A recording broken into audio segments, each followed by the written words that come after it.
Ezequiel capítulo 47, do versículo 1 ao versículo 12, Apocalipse capítulo 22, versículo 1 e 2, e Zacarias capítulo 14, versículo 8, e tantos outros textos que nós encontramos na palavra de Deus, trata sobre o rio da vida. O livro de Ezequiel, o primeiro texto que nós lemos, é um livro de revelações. Então o Senhor sempre tratou muito com Ezequiel através de revelações.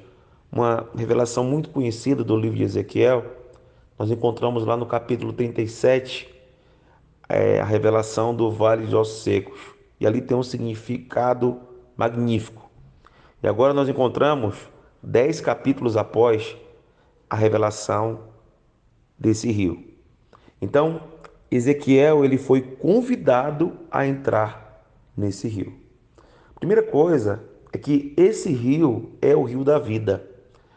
E foi tratado diversas vezes na palavra do Senhor sobre esse rio. Nós encontramos no último livro da Bíblia, muitos anos após a revelação dada a Ezequiel, agora através do apóstolo João, que foi elevado aos céus e ele encontra a nascente desse rio.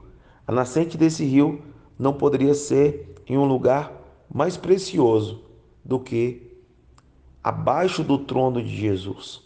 Então, o nosso Senhor Jesus, que é o único e verdadeiro Deus, e agora nesse exato momento está sentado no seu trono, o único trono. Abaixo do seu trono existe essa nascente desse rio. Esse rio que salva, esse rio que cura e esse rio que restaura. Em Ezequiel capítulo 47, diz que Ezequiel ele foi convidado a entrar nesse rio. E aí nós já encontramos algo valioso. Muitas vezes nós entendemos que o evangelho ele é como fosse uma predestinação, na qual nós não tivéssemos uma escolha. Mas aqui nós encontramos o convite de Deus para Ezequiel. E esse convite, ele é realizado a todos os homens. É o convite da salvação. O nosso Senhor Jesus, ele pagou um alto preço por nós na cruz do Calvário, se entregando, voluntariamente. Nós não conseguimos descrever esse grande amor e ele pagou por nossos pecados, nos substituindo na cruz.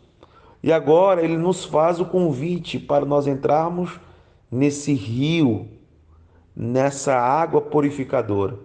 Ezequiel prontamente ele responde esse convite adentrando nessa água. Existem muitas pessoas que, por motivos incertos, não aceitam o convite do nosso Senhor e Salvador Jesus de entrar nessa água que salva. E hoje, Deus te convida a adentrar a essa água que pode te salvar. Essa é a água que a única fonte de vida, o único remédio para todas as tuas doenças, mazelas e pecados. Então Deus hoje ele está te convidando a entrar também nesse rio. E Ezequiel entra no rio. Ele entra nesse rio e ali inicia um processo com Ezequiel. Quando nós aceitamos Jesus como nosso único e suficiente Salvador, quando nós vamos para o encontro, quando nós somos batizados no nome do Senhor Jesus, nós iniciamos esse processo de salvação, que ele é iniciado no primeiro passo dentro do rio, mas existe uma continuidade. Existem pessoas que aceitam Jesus, são batizadas e param esse processo de salvação. Nós vemos aqui que à medida que Ezequiel adentrava no rio, à medida que Deus convidava Ezequiel para ir para as águas mais profundas, ele media e convidava Ezequiel para ir cada vez mais adentrando nas profundezas do nosso Senhor e Salvador Jesus, adentrando nas profundezas desse rio. E à medida que Ezequiel andava e parava, o anjo o convidava para adentrar ainda mais, até chegar em um ponto em que os seus pés não tocavam mais no chão. Então o Senhor Jesus, ele quer que nós cada dia mais venhamos adentrar na sua presença, adentrar na sua glória, adentrar no entendimento, adentrar na profundidade e assim cada dia mais nos apeguemos de tudo que esse mundo pode nos oferecer e assim adentrarmos na dependência de Deus. Chegando o momento que Ezequiel ele não conseguia mais tocar com os seus pés no chão, assim ficando totalmente dependente daquelas águas e sendo levado por onde quer que as águas quisessem. Nós vemos também que essas águas eram águas de vida e de prosperidade. Nós encontramos lá no Salmos, capítulo 1, que o justo é como árvore plantada junto a ribeiro, dando seu fruto no tempo certo. Quando nós estamos nesse rio, a nossa vida prospera. Quando estamos com as nossas raízes nesse rio, tudo que fazemos prospera. À medida que nos afastamos das águas, à medida que nos afastamos de Deus, assim também os nossos frutos não crescem, nós não frutificamos. Nós vemos isso também, que a árvore da vida, lá em Apocalipse capítulo 22, que nós lemos no início, ela está do lado do rio e ela dá frutos todos os meses.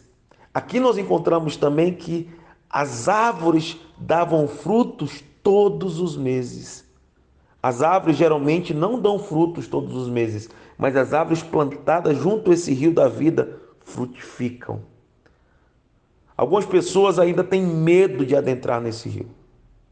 Algumas pessoas ainda ficam inquietas, preocupadas, como alguém que vai tomar banho no frio, coloca as pontas dos dedos debaixo do chuveiro e as tira rapidamente, coloca as pontas dos dedos dos pés debaixo do chuveiro e tiram rapidamente. Isso faz me lembrar de uma história do meu filho.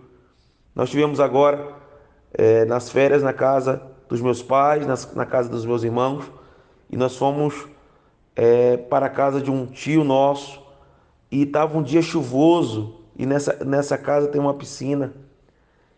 Mas o José, meu filho, estava tão empolgado, ele queria tanto adentrar na piscina que ele não media esforços, ele não tinha desculpas e me incomodava pedindo: pai, eu quero adentrar, eu quero adentrar a piscina, eu quero entrar na piscina, eu quero tomar banho de piscina. Eu falava para ele: filho, tá chovendo, vamos esperar a chuva passar. Mas mesmo assim ele estava me incomodando, pedindo, pedindo. Quando alguém quer adentrar nas águas desse rio, não existe desculpa, não existe barreiras. E o José, após me incomodar tanto, ele conseguiu o que ele tanto queria. Que eu peço a Deus que você queira entrar nessas águas e não meça esforços e não exista barreiras para você. Que você queira entrar com todo o seu coração e insistência. Alguns falam: ah, porque agora eu sou novo demais, ou porque eu sou velho, ou porque eu não tenho tempo, ou porque eu não tenho dinheiro, ou porque eu tenho dinheiro demais, ou porque eu sou casado, ou porque eu sou solteiro, ou porque eu sou doente. Eu quero falar para você que essa água cura e essa água é a única água que pode te salvar. Outro texto também que me vem à memória é o encontro de Jesus com a mulher samaritana, lá em João capítulo 4. Jesus ele pede água para aquela mulher e ela fala: como você me pede água se eu sou samaritana e sou mulher? Jesus diz para ela: se você soubesse com quem você está falando, você me pediria água e eu te daria uma água que você, após beber, nunca mais terá sede. Será que nós realmente sabemos quem é Jesus? Será que realmente nós já entendemos o que representa esse rio? O que é esse rio? Porque se nós soubéssemos, nós já teríamos nos jogado nas profundezas desse rio. Eu peço que Deus venha te dar entendimento, para que você entenda quem é e o que é esse rio. Esse rio é o único que pode te salvar.